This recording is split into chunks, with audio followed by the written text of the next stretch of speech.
नमस्कार। जो भी आपकी स्क्रीन के ऊपर ये रिफेक्स फोर्ट नाम की जो दवा देख रहे हैं, ये खांसी के लिए सबसे बढ़िया इलाज है। कितनी भी पुरानी अगर खांसी किसी को भी हो तो आप इसे ज़रूर लें। ये भी 100% आयुर्वेदिक है और इसे छोटे बच्चे से लेकर बूढ़ों तक सभी भी ले सकते हैं।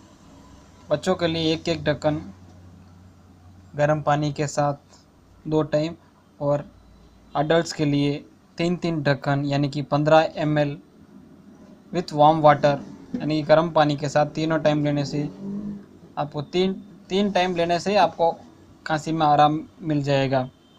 इससे आपको जो एलर्जी है, रनिंग नोज है और जो सोर थ्रोट है, जिसको गला बैठा हुआ है, वो भी सही हो जाएगा। और जैसे बलगम यानी कि जो कफ है वो भी सही हो जाता है। और सबसे बड़ी बात है, ये नॉन एडिक्टिव है, यानी कि इसको लेने से कोई एडिक्ट नहीं हो जाता।